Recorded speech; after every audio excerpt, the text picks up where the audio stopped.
Təcili yardım stansiyasında rüşvət iddiası. Binəqədi rayonunda yerləşən təcili və təxirəsalınmaz tibbi yardım stansiyasının 16 saylı bölməsinin tibb bacısı Zümrüd Əliyeva stansiyanın müdiri Billur Tağıyevadan şikayətçidir. O iddia edir ki, tibb mərkəzində hər ay işçilərdən müxtəlif səbəblərlə pul toplanır. 5 il ərzində o stansiyanın müdirinə 5000 manat pul verdiyini bildirir. Mənim pulumu verməsə, xəstənin evinə zəng eləyib, xəstəni öyrədib, o adamı şərlədib, işdən çıxartdıracaq.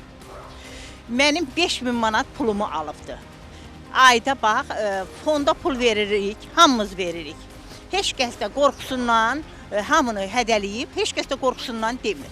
Fonda pul veririk, əlavə çağrılıq pul veririk, məzuniyyət yazır, pul veririk, bayramlar yazır, pul veririk. Elə vaxt olub ki, 20 manat aparıb onun ad günündə pul vermişəm. O 20 manat üstümə atıb ki, 50 manat ver. Şikayətçinin sözlərinə görə ona heç bir səbəb olmadan işdən çıxması üçün töhmət və xəbərdarlıq da verilib.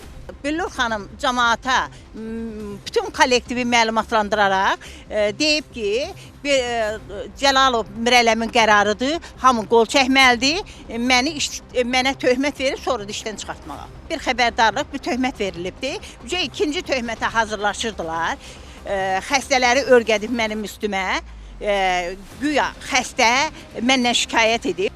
Məsələ ilə bağlı stansiyanın müdiri ilə əlaqə saxladıq. Billur Tağıyeva Xəzər xəbər açıqlamasında bildirdi ki, şikayətçinin iddiaları əsassızdır. Zümrüd Əliyevadan çağırış zamanı şikayətlər daxil olub. Bu səbəblə ona töhmət verilib. Eyni zamanda Billur Tağıyeva Zümrüd Əliyevanın psixoloji durumunun normal olmadığını iddia etdi. Əgər belədirsə, niyə tibbiçisi kimi xidmət göstərir sualına cavab olaraq isə qeyd etdi ki, Zümrüd Əliyeva ondan öncəki rəhbərin zamanında işləməyə başlayıb.